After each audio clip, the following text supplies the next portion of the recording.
Hello, aspirants. Welcome to Bhagyalakshmi IAS Institute, where passion meet purpose. Today we are going to discuss about the 23rd February current affairs అండి. So మరి 23rd February current affairs తీసుకుంటే మనకి day before yesterday current affairs. So మరి ఇందులో important ఏంటి చూద్దాం. మనం prelims point of వ్యూలో చూస్తున్నాము. సో చూడండి, భావని రివర్ అనేది మనకి న్యూస్లో ఉంది లేటెస్ట్గా. మరి చూడండి, recently the public health and preventive medicines department of Tamil Nadu. ఎవరండి? Department of Tamil Nadu. ఏ డిపార్ట్మెంట్ అంటే public health and preventive medicine department of Tamil Nadu found the water of Bhavani river at Paliyur village in the, అంటే ఎక్కడ ఉన్న విలేజ్ పలియూర్ విలేజ్ అని, అది తమిళనాడులో ఉందన్నట్టుగా. ఓకేనా? పలియూర్ విలేజ్ ఇన్ ద, చూడండి ఇక్కడ Jadayampalayam panchayat was unsafe for drinking water. ఇట్లాంటి వాటిలలో మనం కొంచెం జాగ్రత్తగా చూసుకోవాలి. విలేజ్ నేమ్ అనేది మనకు అడగకపోవచ్చు డైరెక్ట్లీ, బట్ చూసుకోవడం బెటర్. ఓకేనా? సో మరి అసలు ఏంటి భావని రివర్ అని అంటే, చూడండి, భవానీ రివర్. అయితే the river Bhavani originated in the upper region of the Nilgiri. ఎక్కడైతే మనకి ఆరిజినేట్ అయింది చాలా ఇంపార్టెంట్, చూసుకోవాలి. మనం మ్యాప్ పాయింట్ కూడా చూసుకోవాలి. ఓకేనా? వెస్టర్న్ ఘాట్స్ లో ఇది ఒరిజినేట్ అయింది. తర్వాత it flows across the 3 district లో ప్రవహిస్తుందంట. తమిళనాడులో ఎక్కడండి? నీలగిరి, కోయంబత్తూర్ అండ్ ఎరోడ్ లో ప్రవహిస్తుంది. తర్వాత Bhavani river is the major tribute of Kaveri river యొక్క మేజర్ ట్రిబ్యూటరీ అని చెప్పొచ్చు. And second largest river in the Tamil Nadu. Remember, okay. It travels 185 kilometers before conflicting the Kaveri river.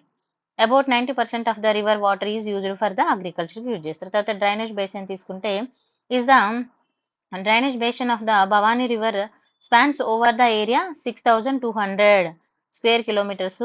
అందులో తమిళనాడు 87, కేరళ 9, కర్ణాటక 4%. తర్వాత ట్రిబ్యూటరీస్ ఆఫ్ భవానీ రివర్ తీసుకున్నప్పుడు లార్జెస్ట్ ట్రిబ్యూటరీస్ తీసుకుంటే west Varagar and east Varagar both originated from ఎక్కడ ఉంటే నీలగిరిలో పుట్టుతాయి. తర్వాత నోటబుల్ ల్యాండ్ మార్క్స్ తీసుకున్నప్పుడు భవానీ సంగమేశ్వర టెంపుల్ అనేది మనం ఇక్కడ చూడొచ్చండి. ఓకేనా? తర్వాత భవానీ సాగర్ డ్యామ్ అనేది కూడా మనం ఇక్కడ చూడొచ్చు. ఇది one of the world largest earthen dams అని కూడా అంటాం. Next important Bharat tech triumph program అని అన్నాం. సో మరి ఏంటి భారత్ టెక్ ప్రోగ్రామ్ అని అంటే, దీని యొక్క మెయిన్ ఏం ఏంటి అంటే, identify and highlight India's gaming talent on the global state. India's యొక్క గేమింగ్ టాలెంట్ ని గ్లోబల్ స్టేట్ లో ఐడెంటిఫై చేయడం. మరి ఏంటి ఎక్కడ ఆరిజినేట్ అయిందని చూసుకుంటే, it is originated by the interactive entertainment and innovation council, IEIC అని అంటామండి, in collaboration with the ministry of information and broadcasting. ఎవరెవరు కొలాబరేషన్ అయినా చూసుకోవాలి. ఓకేనా? IEIC and ministry of information and broadcasting, MIB అని అంటాం. ఓకేనా? మరి హూ కెన్ పార్టిసిపేట్, ఎవరు పార్టిసిపేట్ అవుతారంటే, ఇక్కడ చూడండి, గేమ్ డెవలపర్స్ కానీ, గేమింగ్ స్టూడియో, తర్వాత స్టార్ట్అప్స్, తర్వాత tech companies. Next, it's designed for the individual and organisation involved in the gaming development, sports and business solutions, support the gaming ecosystem. And evolution in criteria తీసుకున్నప్పుడు, this programme evaluate the following aspect of your submission తీసుకుంటే, product, pitch and team. The goal is assess to the potential for the success and innovation. Next, prize for winners తీసుకుంటే, winners will receive an amazing opportunity. ఏంటి అని అంటే, చూడండి, showcase their product and intellectual property technology on the global platform. వాళ్ళ యొక్క products ఏదైతే ఉందో వాటిని గ్లోబల్ ప్లాట్ఫామ్ లో షోకేస్ చేయొచ్చు, అంటే విజిబిలిటీకి పెడతారు కదా అలా. తర్వాత present their innovations at the prestigious, వాళ్ళ యొక్క ఇన్నోవేషన్స్ ఎక్కడ చూపించండి అని, game developer conference GDC 2025 in San ఫ్రాన్సిస్కోలో చూపించవచ్చు. హ్యావ్ దేర్ ఇన్నోవేషన్ ఫీచర్స్ ని waves in India. The entire trip of these event will be fully sponsored. ఒకవేళ వాళ్ళు ఇందులో పార్టిసిపేట్ చేస్తే వాళ్ళ ట్రిప్ మొత్తం స్పాన్సర్షిప్ లో ఉంటుంది. Okay. Next, Bay of Bengal Intergovernmental Organisation, BOBIGO అంటాం, Bay of Bengal Intergovernmental Organisations. ఇది మనకి న్యూస్ లో ఎందుకు ఉందంటే, India recently took over the chairmanship of the Bay of Bengal Intergovernmental Organisation, important, from the Bangladesh. The hand over took place during the 30th governing council meeting లో ఎక్కడ అండి మాలిలో జరిగింది, మాల్దీవ్స్ లో సో తీసుకోవడం జరిగింది. మరి ఏంటి ఈ Bay of Bengal Intergovernmental Organisation అసలు ఎప్పుడు ఏర్పాటు చేశారో చూద్దాం. 2003లో. అండ్ ఇది వచ్చేసి రీజనల్ ఫిషరీ బాడీ. దీని యొక్క మెయిన్ ఏమిటంటే ఏమిటో assisting members countries in improving the livelihood and quality of life small scale artisanal fishers folks and Bay of Bengal రీజియన్లో. అంటే ఆ రీజియన్లో మెంబర్ కంట్రీస్ ఎవరెవరు ఉన్నాడు, అది వాళ్ళకి లైవ్లీహుడ్ని ఏ విధంగా ఇంప్రూవ్ చేయాలి, క్వాలిటీ ఆఫ్ స్మాల్ స్కేల్ కానీ ఆర్టిషియల్ ఫిషరీ ఫోక్స్ ఏవైతే ఉంటాయో వాటిని ఎలా డెవలప్ చేయాలన్నది main goal. And it evolves from the Bay of Bengal programme of the Food and Agriculture Organisations which was found in 1972. ఏది ఫుడ్ ఆఫ్ FAO ఎప్పుడని 1979. And ఇది వచ్చేసి this organisation international benchmark in executing programmes for the small scale fisheries and leading the tangible benefits for the countries. Next member countries తీసుకుంటే full members Bangladesh, India, Maldives and Sri Lanka. And cooperative and non contracting parties తీసుకున్నప్పుడు Indonesia, Malaysia, Myanmar and Thailand. ఓకేనా.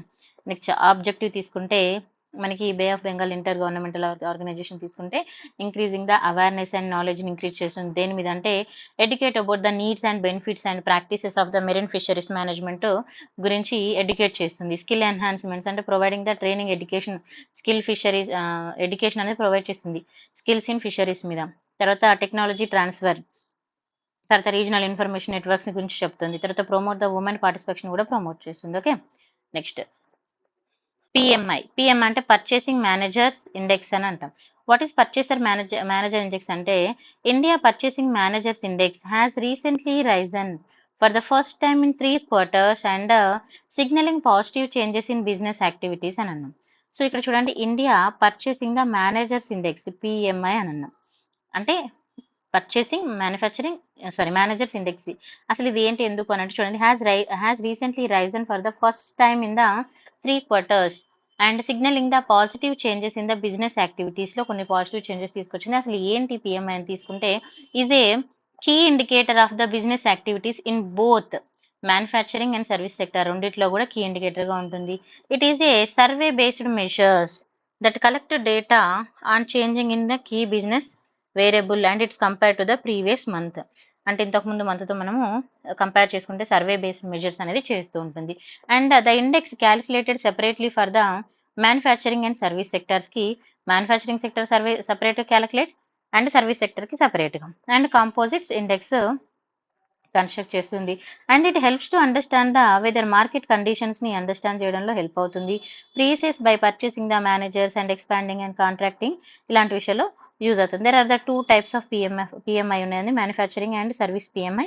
Manufacturing PMI తీసుకున్నప్పుడు ఇక్కడ మనము is based on responses to survey to cent a large number of companies in the sectors. Okay. మెయిన్గా చూస్తే responses తీసుకున్నప్పుడు fact based questions తీసుకుంటే 5 key variables ఉన్నాయండి. న్యూ ఆర్డర్స్ మీద, output, employment, supplier delivery times, తర్వాత స్టాక్ ఐటమ్స్ పర్చేస్డ్ ఏ విధంగా. ఓకేనా. The survey are conducted the monthly basis మీద కండక్ట్ చేయడం జరుగుతుంది. Next understanding the PMI values. PMI values తీసుకుంటే the PMI value greater than 50 indicating the expansion in business activities and PMI value less than 50 signals contraction. The degree of expansion or contraction is also measured by the different form 50 and previous month data. అంటే just understanding కోసం ఇది అదంతా వచ్చిన PMI data in India తీసుకుంటే ఇది important అండి. It is released by the S&P global. Okay. Next Gulf of Tonkin, ఇది మనకి న్యూస్ లో ఉంది, ఇలాంటి జాగ్రత్తగా చూసుకోవాలి. రీసెంట్లీ వైటేనియం ఫారెన్ మినిస్ట్రీ తీసుకున్నప్పుడు published a map outlining its baseline claim and Gulf of Tonkin అని అన్నాం. సో ఇదైతే రీసెంట్గా మనం న్యూస్లో ఎందుకు ఉంది అని అంటే మనకి ఇక్కడ వెటేనియం ఫారెన్ మినిస్ట్రీ తీసుకుంటే they are publishing the map outline publish చేశారు.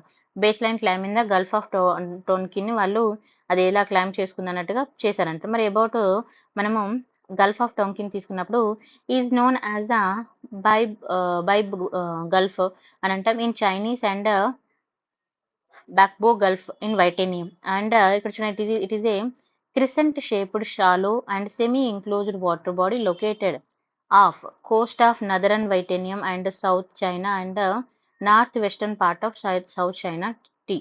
Okay. సి. నెక్స్ట్ బార్డర్స్, ఇది చాలా important exam point of view. ఖచ్చితంగా ఇక్కడ నుంచి క్వశ్చన్ అడిగే ఛాన్స్ ఉంది. నార్త్, ఇక్కడ చూడండి northern coastline of Vietnam తీసుకున్నప్పుడు to the west and north west, and China Zhuang autonomous region తీసుకున్నప్పుడు to the north, and Leizhou peninsula తీసుకున్నప్పుడు Hainan highland to the east, west north west north east, ఓకేనా.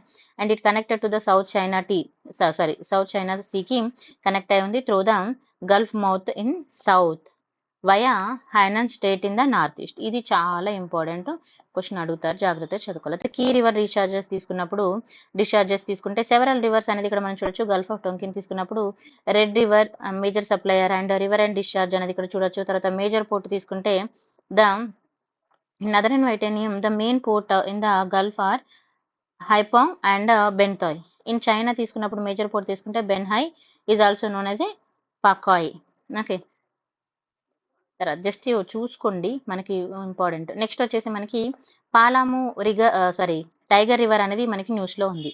పాలాము tiger river అనేది న్యూస్లో ఉంది. మరి ఏంటి అనేది తీసుకుంటే చూడండి, for the first time in Jharkhand tiger had previously vacated its territory in Palamu Tiger River and wandering into the Galma Wildlife Sanctuary in Jharkhand and Purulia in West Bengal will be returned to the native territories. అంటే అక్కడ నుంచి wicket చేసిన అన్ని కూడా ఇప్పుడు మళ్ళీ native ప్లేస్కి రావడం జరుగుతుందని చెప్తున్నారు.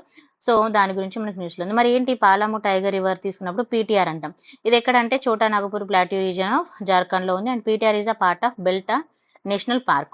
It was one of the 9 tiger రిజర్వాయర్స్లో ఇది ఒక ప్రాజెక్ట్గా చెప్పొచ్చు. ఏది ప్రాజెక్ట్ టైగర్ లాంచ్ చేసిన దానిలో.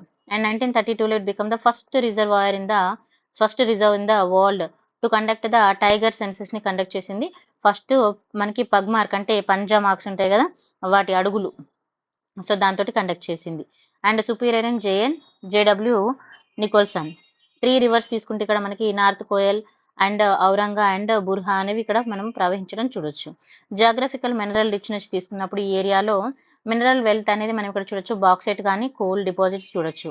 తర్వాత చూడండి, the reserve high drought prone climate లో ఉండడం మనం చూడొచ్చు. తర్వాత vegetation in Palamau tiger reserve తీసుకున్నప్పుడు ఇది చూడండి, వెజిటేషన్ తీసుకుంటే northern tropical dry deciduous forest అనేది చూడొచ్చు with sal forest, okay.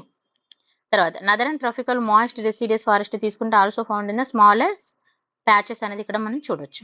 Flora fauna కూడా చూసుకోవాలి. ఫ్లోరా అంటే చెట్లకు రిలవెంట్గా, ఫనా అంటే మనకు యానిమల్కి రిలవెంట్గా వస్తుంది, చూసుకోవాలి. జస్ట్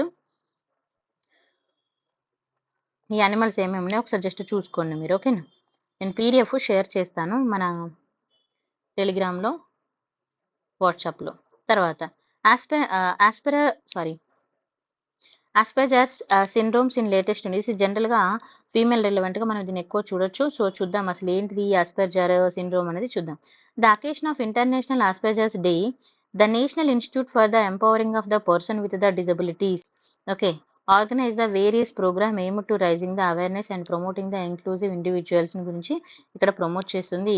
ఆస్పెర్జర్ సిండ్రోమ్ అనేది ఇదంతా చూడండి, న్యూరో డెవలప్మెంటల్ డిజార్డర్ అని అంటాము. It falls under the umbrella and autism spectrum in disorder, ఇలా వస్తుంది అనేది ఈ పాయింట్ మనకి చాలా ఇంపార్టెంట్. ఇది ఏంటంటే న్యూరో డెవలప్మెంటల్ డిజార్డర్, ఓకే. అంటే మన న్యూరో సిస్టమ్ డెవలప్మెంట్లో ఒక డిజార్డర్ అనే దానివల్ల ఇది రావడం జరుగుతుంది. అయితే ఇది తీసుకుంటే టిపికల్గా తీసుకున్నప్పుడు impaired social communication and interactions, average or superior intelligence and no significant language delay. The syndrome was first described in 1944లో డిస్క్రైబ్ చేశారు Hans Asperger, who noted behavioural character in the individual challenges communication of the social ఇంటరాక్షన్లో. అంటే కొన్ని social interaction ఇలాంటి వాటిలో problem ఉన్న ఒక పర్సన్కి ఇక్కడ కనుక్కోవడం జరిగింది. అండ్ సిమ్టమ్స్ తీసుకున్నప్పుడు టిపికల్లీ ఎర్లీ చైల్డ్హుడ్లో మనం ఎక్కువ చూడొచ్చు అండి, ఓకేనా. And can continue into the అడల్ట్హుడ్లో కూడా మనం ఇది చూడొచ్చు. From person to person variation అనేది ఉంటుంది. కామన్ సిమ్టమ్స్ తీసుకుంటే సోషల్ డిఫికల్టీస్ అనేది ఫేస్ చేస్తారు. తర్వాత రిపిటేటివ్ బిహేవియర్స్, చేసిందే చేయడం, చెప్పిందే చెప్పడం. తర్వాత కమ్యూనికేషన్ ఛాలెంజ్ అనేది ఉంటుంది. తర్వాత మోటార్ కోఆర్డినేషన్ డిఫికల్టీస్ అనేది ఉంటుంది, అంటే బ్యాలెన్స్ అనేది చేయలేకపోవడం ఇష్యూస్ని. తర్వాత అదర్ తీసుకుంటే ఇక్కడ one sided or long winded conversation అనేది ఎక్కువగా ఉంటుంది. అన్యూజువల్ నాన్ వెర్బల్ కమ్యూనికేషన్ ఎక్కువగా ఉండడము అనేది మనం చూడొచ్చు. మరి కాజెస్ తీసుకుంటే researchers and doctors continue study చేసి దీన్ని కనుక్కోవడం అయితే జరిగింది. తర్వాత ట్రీట్మెంట్ తీసుకుంటే there is a no cure for the Asperger సిండ్రోమ్కి క్యూర్ అనేది లేదు. And however many individual benefits తీసుకుంటే స్పెషలైజ్డ్ ఇంటర్వెన్షన్స్ మెయిన్గా తీసుకుంటే behavioural management, social skill training మీద ఫోకస్ చేయడం అయితే జరుగుతుంది. ఓకేనా. నెక్స్ట్ జుమైర్ బినాందిన్ డాన్స్ అనేది మనకి లేటెస్ట్ న్యూస్లో ఉంది. అయితే మరి ఇది ఏంటి అని అంటే మనం తీసుకుంటే న్యూస్లో the prime minister of India will be attend the Jhumoir Binandini అంటే ఇది మెగా జుమైర్ 2025 వీళ్ళొక డాన్స్ పర్ఫార్మెన్స్గా. అయితే చూడండి, grand cultural event featuring 8,000 performers participating in the Jhumoir డాన్స్లో 8,000 మెంబర్స్ పార్టిసిపేట్ చేశారు, which promises the spectacles and showcase of the Assam rich cultural heritage. ఎవరిదండి? Assam rich cultural heritage. And Jhumoir Binandini dance తీసుకున్నప్పుడు also known as a Jhumur అని అంటాం. Is a traditional folk dance. ఎవరు perform చేస్తారంటే Adivasi tea tribe of Assam వాళ్ళు perform చేస్తారు harvest సీజన్లో. అయితే ఇది తీసుకున్నప్పుడు మనకి కొన్ని ఇన్స్ట్రుమెంట్ వాడతారండి, madal and dhol and tal and flute ఇలాంటి కొన్ని వాడతారు. ఇంపార్టెంట్, ఇది ఏ ఇన్స్ట్రుమెంట్స్ వాడతారని క్వశ్చన్ అడిగే ఛాన్స్ ఉంటుంది. డాన్స్ పర్ఫార్మెన్స్ తీసుకున్నప్పుడు including the harvest festivals, wedding, community gathering టైంలో ఈ డాన్స్ అనేది పర్ఫామ్ చేస్తారు. పర్ఫార్మెన్స్ అండ్ అటార్ తీసుకున్నప్పుడు men and women both are perform చేస్తారు సర్క్యులర్ ఫార్మేషన్లో. ఇలా డాన్స్ తీసుకుంటే రిథమిక్ ఫుట్ వర్క్ ఉంటుంది, తర్వాత స్వావింగ్ మూమెంట్ ఉంటుంది, తర్వాత లీవింగ్ అండ్ అప్బీట్ మ్యూజిక్ అనేది కూడా చూడొచ్చు. తర్వాత కలర్ఫుల్ శారీస్ ఉమెన్స్ కట్టుకోవడము, ధోతీస్ కుర్తాస్ వచ్చేసి మెన్ వియర్ చేయడం అయితే జరుగుతుంది. చాలా ఇంపార్టెంట్ కల్చర్లో వాళ్ళు ఫాలో అవుతారు.